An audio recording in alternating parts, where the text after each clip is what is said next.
আসসালামু আলাইকুম প্রিয় দর্শক বন্ধুরা, আজকে আমি অত্যন্ত সুন্দর একটি ফুল গাছ নিয়ে হাজির হয়েছি। তো প্রিয় দর্শক, এই গাছটি বিভিন্ন জায়গায় হয়ে থাকে, জোর জঙ্গলে, প্রায় মাঠে ঘাটে অযত্নে অবহেলায় এই গাছটি হয়ে থাকে। তো এই গাছের ফুল দেখতে এত সুন্দর হয় যা আপনারা দেখলে অবাক হবেন। প্রিয় দর্শক, একটি গাছে বিভিন্ন রকমের ফুল হয়। তো প্রিয় দর্শক, আমি আস্তে আস্তে সবাইকে দেখাবো। প্রিয় দর্শক, আমি যেখানে থাকি এই গাছটি প্রচুর পরিমাণ হয়ে থাকে। দর্শক বন্ধুরা, এই গাছটি প্রচুর পরিমাণে এখানে রয়েছে। আর এই গাছটি আপনারা যেখানে সেখানে ভেঙে লাগিয়ে রাখলে খুব সুন্দরভাবে হয়ে যাবে।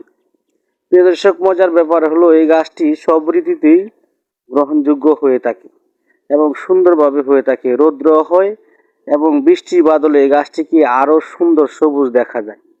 তো প্রিয় দর্শক, এই গাছের ফুল দেখতে 4-5 রকমের হয়, যেরকম গোলাপি, লাল, সাদা, নীল, এরকম বিভিন্ন রকমের ফুল হয়ে থাকে। এই গাছটি অনেক সুন্দর এবং এই গাছটিকে সাইবানি লতা বলা হয়। তো প্রিয় দর্শক, এই গাছটিকে আরেকটি নামে সবসময় সবাই ডাকে লান্টানা কামারা। এই লান্টানা কামারার ঔষধি গুণ রয়েছে। তো আজকে আমি এই ঔষধি গুণের কথা বলবো না, শুধু আমি বলবো এই গাছটি দেখতে অনেক সুন্দর হয়। আপনারা বিভিন্ন জায়গায় দেখেন, কিন্তু এই গাছটির যে একটা রূপের যে একটা সৌন্দর্যতা আছে, কিন্তু অনেকে আমরা খেয়াল করি না। তাই আজকে এই গাছটি আমি সুন্দরভাবে দেখালাম। তো প্রিয় দর্শক, আমার ইউটিউব চ্যানেল আনন্দময় জীবন আপনারা লাইক শেয়ার করে রাখবেন, আমার পাশে থাকবেন। তো প্রিয় দর্শক, আমি এই গাছটি দেখালাম, এই গাছটি আপনারা চিনে রাখুন। এটা হলো চাইবানি লতা এবং লান্টানা কামারা বলা হয়।